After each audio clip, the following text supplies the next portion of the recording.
हम सब सपने देखते हैं, लेकिन अगर सपना खुद कैद हो जाए तो क्या होगा? Welcome to the world of the Sandman. ये दुनिया नॉर्मल ह्यूमंस की दुनिया से अलग है। यहाँ जो मेन कैरेक्टर है ड्रीम यानी मॉर्फियस, वो एक आम आदमी नहीं है, वो एक एंडलेस है। एंडलेस एक फैमिली है जिसमें 7 सिबलिंग्स हैं। Destiny, Death, Dream, Destruction, Desire, Despair और डिलीरियम। ये गॉड्स भी नहीं हैं, पर उनसे कम भी नहीं। इनका नाम ही इनकी पावर है। जैसे ड्रीम सपनों का मालिक है, डेथ मौत का, डिजायर इमोशंस का। समझ गए ना? तो सिंपल शब्दों में ड्रीम एक इमॉर्टल कॉस्मिक बीइंग है जो सपनों को और नाइटमेयर्स को कंट्रोल करता है। इंसान उसे टच भी नहीं कर सकते, लेकिन उसके एक्शंस हर इंसान की जिंदगी को अफेक्ट करते हैं। नील गायमन की ग्राफिक नॉवेल्स पर बेस्ड सैंडमैन का नेटफ्लिक्स एडेप्टेशन मिस्ट्री और मैजिक से भरपूर है। इस वीडियो में हम बात करेंगे सैंडमैन सीजन 1 के टॉप 10 मोमेंट्स की। सबसे पहले number 1, Morpheus gets captured. Episode 1, sleep of the just. 1916 का दौर है, वर्ल्ड वॉर 1 चल रही है। इंग्लैंड में रॉड्रिक बर्गर्स नाम का एक आदमी है जो एक अकल्टिस्ट है, यानी काला जादू करता है। अपने मरे हुए बेटे रैंडल को वो जिंदा करना चाहता है। उसे लगता है अगर डेथ को कैद कर लूं तो शायद मेरे बेटे की जान वापस आ जाए। वो और उसके कल्ट के लोग तंत्र मंत्र करते हैं, लेकिन गलती से डेथ नहीं, ड्रीम ऑफ द एंडलेस कैद हो जाता है। ड्रीम, जिसे मॉर्फियस कहते हैं, इनकी गिरफ्त में आ तो जाता है, पर बिल्कुल खामोश रहता है, एक लफ्ज भी नहीं कहता। लोग समझ नहीं पाते ये कौन है। बर्गस कहता है, you are not death but perhaps you will do. तुम मौत नहीं हो, पर शायद तुमसे भी काम चल जाएगा। ड्रीम एक क्रिस्टल ग्लास ग्लोब यानी कांच के पिंजरे में बंद है। ड्रीम सिर्फ ऑब्जर्व करता है, ना गुस्सा ना डर, बस खामोशी। ये मोमेंट सीधा द सैंडमैन कॉमिक्स के इशू नंबर 1 प्रिल्यूड्स एंड नॉकटर्न्स से लिया गया है। नील गायमन के पैनल्स में भी ड्रीम बिल्कुल चुप होता है। उसके आसपास के माहौल को काफी डिटेल में दिखाया गया है और नेटफ्लिक्स ने इसे काफी अच्छे से रिक्रिएट किया। ड्रीम बहुत पावरफुल इमॉर्टल बीइंग है और एक आम आदमी ने उसे कैद कर लिया। वो चीख कर रिवेंज नहीं मांगता, बस खामोशी से देखता है। इस पॉइंट तक किसी को उसकी पूरी ताकत का अंदाजा नहीं होता। ड्रीम के कैद होते ही दुनिया में अजीब प्रॉब्लम्स शुरू हो जाती हैं। लोग स्लीपिंग सिकनेस से सफर करते हैं, कुछ लोग हमेशा के लिए सो जाते हैं, कुछ लोग सपने देखते हुए मर जाते हैं। Number 2, a world without its king. Dream के कैद होते ही उसके किंगडम द ड्रीमिंग पर असर पड़ना शुरू हो जाता है। ड्रीम का रेल्म एक जगह है जहां सब सपने बनते और पलते हैं, पर जब रूलर ही बंद है तो नेचुरली पूरा सिस्टम ही कोलैप्स होने लगता है। ड्रीमिंग के अंदर सब जगह क्रैक्स दिखते हैं, बिल्डिंग्स बिखरने लगती हैं। केन और एबल जैसे कैरेक्टर्स कंफ्यूज और बेबस नजर आते हैं। कोरिंथियन, जो एक नाइटमेयर यानी डरावना सपना है, भागकर रियल वर्ल्ड में चला जाता है। कॉमिक्स में भी ड्रीम के गायब होने के बाद ड्रीमिंग टूटने लगता है। कोरिंथियन का एंगल कॉमिक्स से ही लिया गया है और नेटफ्लिक्स ने इसे विजुअली और इंटेंस दिखाया है।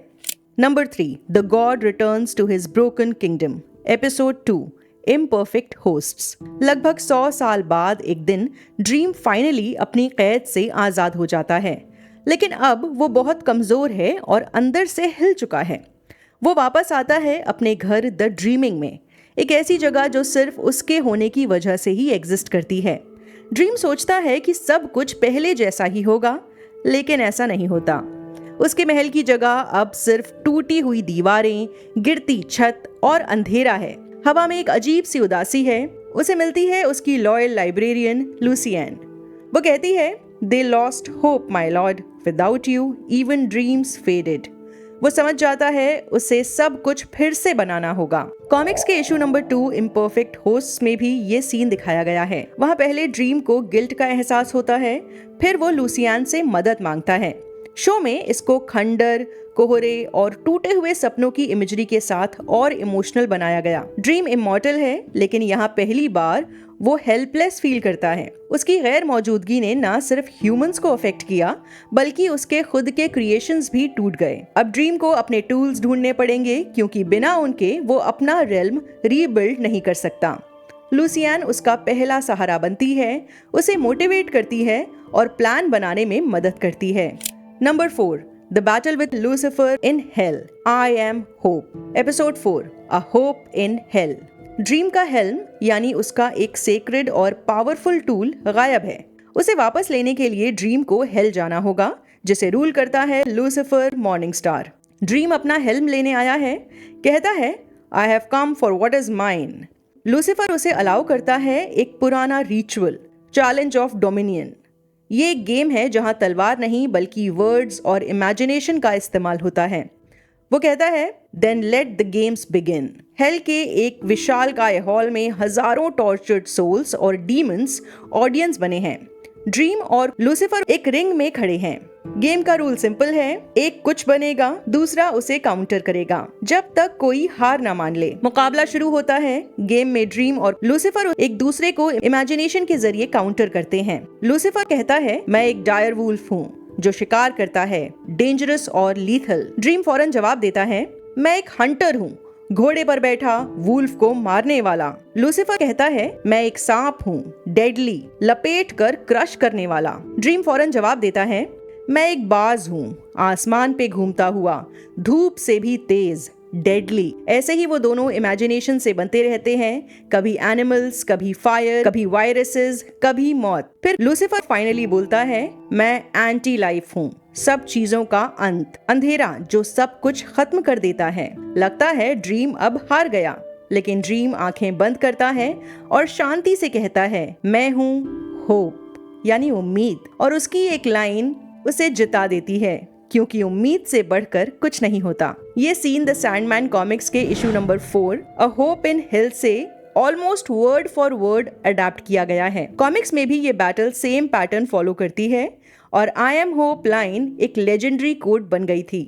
ये एक फिलोसॉफिकल स्टेटमेंट है, इवन इन हेल होप जिंदा होती है। ड्रीम अपना हेल्म वापस ले लेता है, लेकिन लूसिफर वार्निंग देता है one day Morpheus we shall destroy you. ये सीन आगे के लूसिफर वर्सेस ड्रीम आर्क के लिए स्टेज सेट करता है और एक क्लियर मैसेज देता है रियल पावर डिस्ट्रक्शन में नहीं बल्कि नया फ्यूचर इमेजिन करने में है।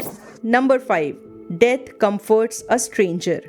Episode number 6, the sound of her wings. Dream अपनी लंबी जर्नी के बाद थोड़ा खाली खाली सा फील कर रहा है। उसने अपने टूल्स वापस ले लिए, लेकिन अब उसके अपने दिमाग में सवाल चल रहा है अब क्या। तब उसकी बड़ी बहन आती है डेथ, लेकिन वो बिल्कुल वैसी स्केरी या ड्रामेटिक नहीं होती जैसा लोग सोचते हैं।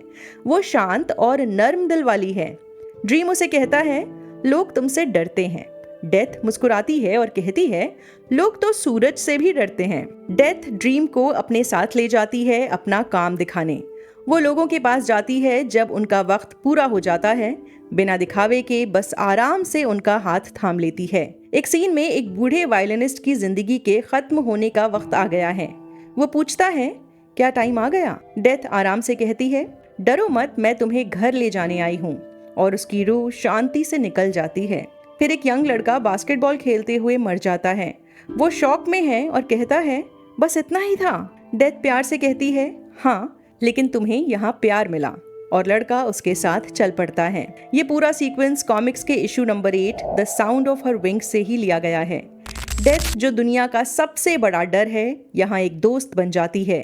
वो डरावनी नहीं, कंफर्टिंग लगती है, और ड्रीम को ये सब देखकर एहसास होता है कि उसका काम सिर्फ रूल करना नहीं बल्कि लोगों के दर्द को समझना भी है। ये वीडियो का पहला पार्ट है, बाकी के पॉइंट्स अलग वीडियो में बताए हैं। अगर आप चाहते हैं मैं हर कहानी को गेम ऑफ थ्रोन्स की तरह डिटेल में एक्सप्लेन करूं, तो फिर ये तभी पॉसिबल हो पाएगा जब मैं कोई और काम ना करूं, सिर्फ और सिर्फ YouTube पर ही फोकस करूं, और उसके लिए मुझे आपके फुल सपोर्ट की ज़रूरत पड़ेगी। तो सब्सक्राइब करिए, लाइक करिए, कमेंट्स करिए, अच्छा लगे तो शेयर करिए। वैसे अब वॉच रोज पर मेंबरशिप का भी ऑप्शन अवेलेबल है, बस बता रही हूँ, कोई कंपलसरी नहीं है। वॉच रोज को सपोर्ट करने के लिए आप डिस्क्रिप्शन में दिए गए लिंक को यूज करें। आप जब भी ऑनलाइन शॉपिंग करें, मेरे दिए गए लिंक के जरिए शॉपिंग साइट पर जाएं। आपको ज्यादा कुछ नहीं करना, बस Amazon की वेबसाइट या ऐप को डायरेक्टली ना खोलें, मेरे दिए गए लिंक के जरिए ओपन करें। इस लिंक के थ्रू आप जब भी शॉपिंग करेंगे तो उससे मुझे कमीशन मिलेगा। आपके सपोर्ट से मैं अपने चैनल के लिए फुल टाइम काम कर सकूंगी और दूसरा काम नहीं करना पड़ेगा, जिसका मतलब ये हुआ ज्यादा वीडियोस।